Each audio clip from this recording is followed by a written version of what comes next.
Alright guys, it looks like we are rolling. Hey, how's it going everyone? It's your buddy Jake Dominguez back, of course, with another movie review.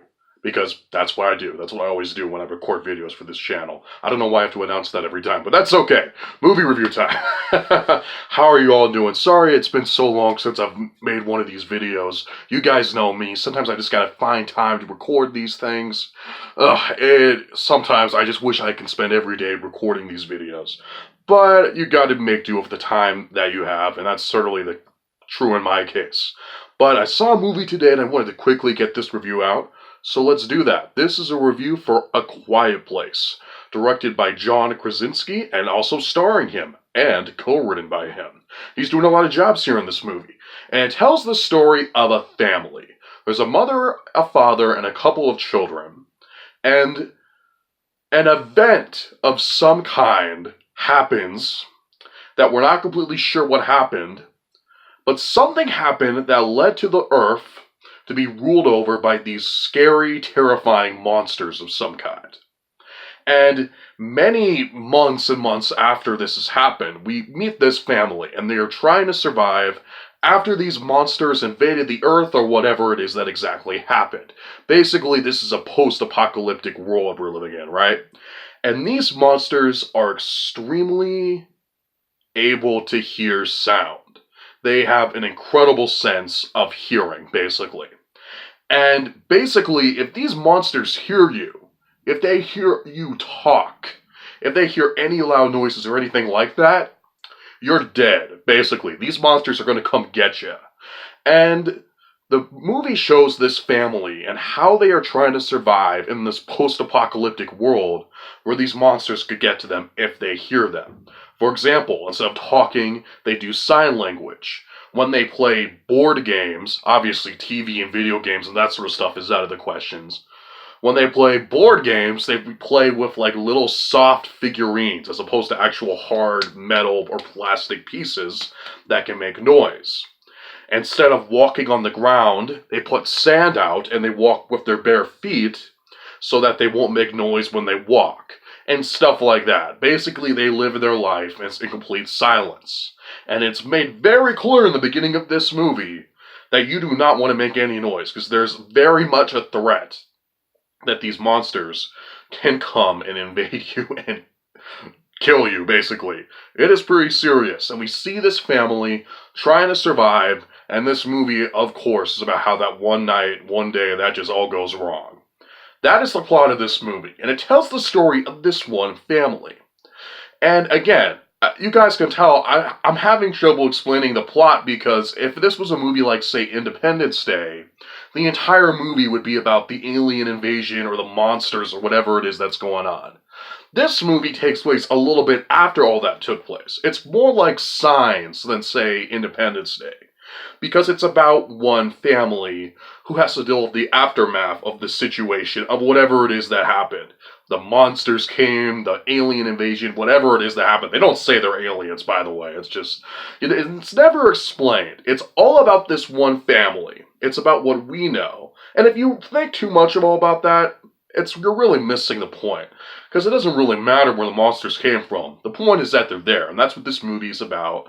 And it's about the characters of this family and how they survive. And this movie does a great job of making you care about these characters and wanting the family to survive all of this and survive these terrible monsters in this horrible situation.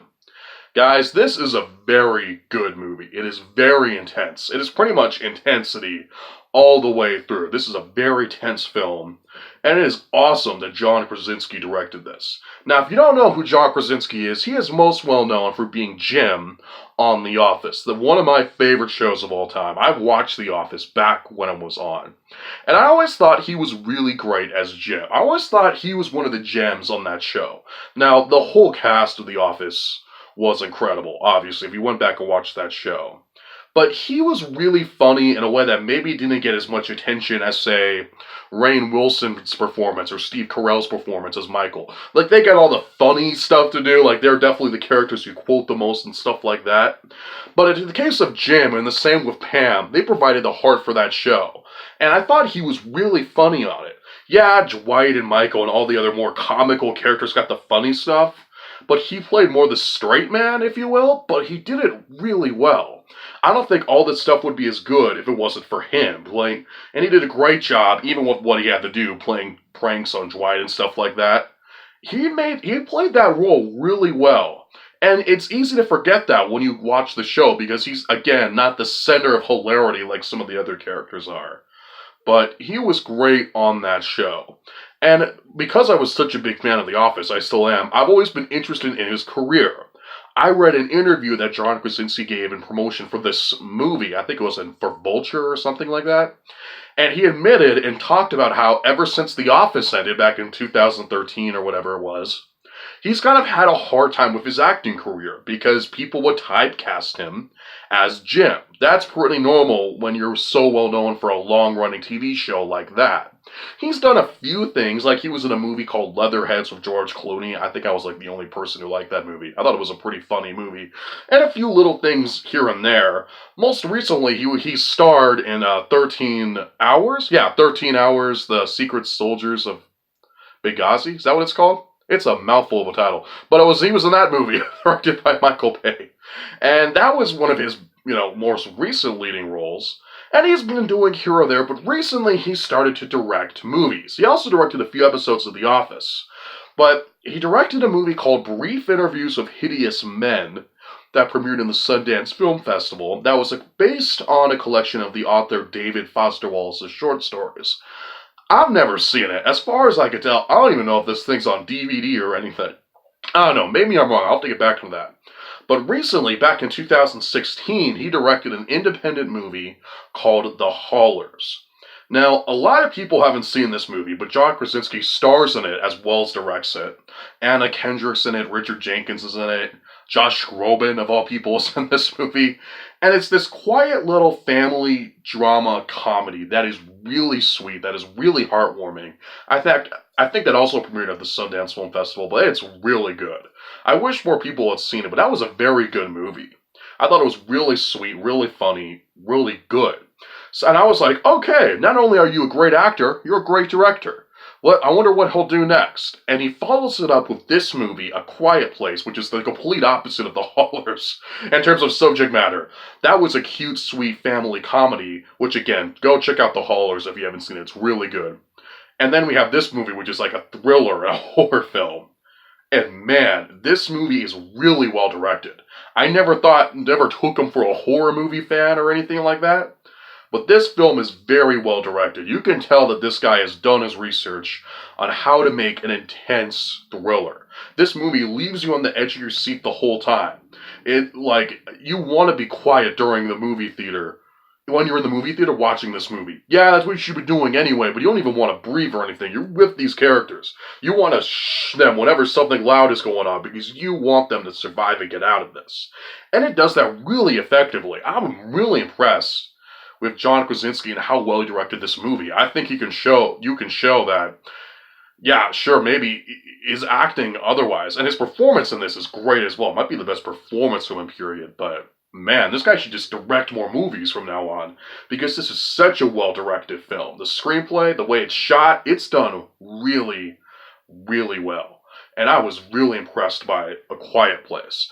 Overall, it's a simple movie. It has a very simple plot. It has a concept about trying to be as quiet as you can or the monsters will get you that you could call a gimmick, and you wouldn't be wrong. But this movie takes that gimmick and uses it for all it is worth. Think about it. The cool thing about movies is that it is a visual medium. That's what filmmaking is. When you go to see a movie, it is storytelling using visuals. And in a case like this, with A Quiet Place, it's almost a silent film throughout the whole of it, kind of like Charlie Chaplin or Buster Keaton are like really old silent movies. If you ever go back and watch those old silent movies, you can definitely appreciate how visual the art of movies are, because they didn't even have any sound effects or music or anything. They had to tell the story just with themselves, with visually. And as an audience member, you could still watch that and know exactly what's happening. Now, this obviously isn't a silent movie like back in the olden days. There's sound effects, there's music, there's all of that. But basically, sorry, I have something in my throat. This movie is told through visuals, and it does it extraordinarily well. And that is what filmmaking is all about. Telling a movie using an image as opposed to a book which uses words to tell a story. You know what I mean? And this movie is a great example of that. And even though that's what filmmaking does best, telling a story using images as opposed to sound or writing, well, it uses all that. That's why filmmaking is awesome. It uses all that. But you know what I mean. It tells it visually, and it works extremely well. And I love that. This would be a great example if you're wanting to learn about how to tell stories and how to use film to tell stories without using dialogue and other stuff like that. This movie does it extremely well, because it's not as easy as you would think, obviously. The whole film has a really great cast. The couple little kids who play their children do a great job. One of them, who I wrote it here, Millicent Simmonds, I think I'm saying that right. In the movie, she plays a girl who's deaf, who is hard of hearing. In real life, apparently she's deaf and hard of hearing as well, which is awesome. That makes total sense. If that's how you are in the movies, you might as well hire someone who really is hard of hearing in real life. She's really good in this movie. She does a great job, as does Emily Blunt, who plays John Krasinski's wife in this movie. And if you don't know, they are both actually married in real life. Yes, that is true. They've been married for a long time, which, if you know it, is pretty awesome. You can tell that's why they do such a great job playing husband and wife in this movie, because they're married in real life. It's brilliant. It makes perfect sense. I've always been a big fan of Emily Blunt. She's awesome here. She has to do some really she's in some freaky scenes in this movie, and she really sells it. And man, this movie in general is just awesome. It's simple, it's to the point, it's kind of an old-fashioned thrill ride, but it does it extraordinarily well. I had a great time with A Quiet Place. Again, as much as I love John Krasinski and his acting, and again, his performance is great here, dude, you should just continue to make more movies. And I hope that this movie is successful and more people will check out The Haulers. Again, that's a really underrated movie. That movie should have been a really big hit, but even after that and seeing this movie, he should just keep directing movies, because he's really darn good at it. If I'd have any real issues with A Quiet Place, there's not too many things. There's only a few nitpicks. There's a few, you know, when you watch a horror movie or a thriller, and you're really angry when you're watching it because the characters are making stupid decisions. Like, they decide to go check the scary noise, and they don't turn on the lights in their home, or stuff like that. You know what I mean? This movie doesn't do that for the most part, which is great. All the characters are smart and make smart decisions. For the most part, though, there's a few little things that are kind of like, oh, is that the right decision you would make in that moment? But then again, you gotta do that so the rest of the story will happen. So there's a few little things like that, but for the most part, the characters' decisions make sense. It's a lot better than your average horror thriller where all the characters are stupid, you know what I mean? Then there's a little few things like that. Some might find it frustrating that, again, we don't know where the monsters came from. The movie doesn't go into any detail about that. Some people may want to learn more about that and wishes the movie explored that more, but I disagree with that. And even though I can understand why some may wish they knew more about the situation, I feel like if you have that problem, you may not just be understanding really what this movie is trying to say or what the point of it is. This is a movie about family and the fear of what happens when danger surrounds your family.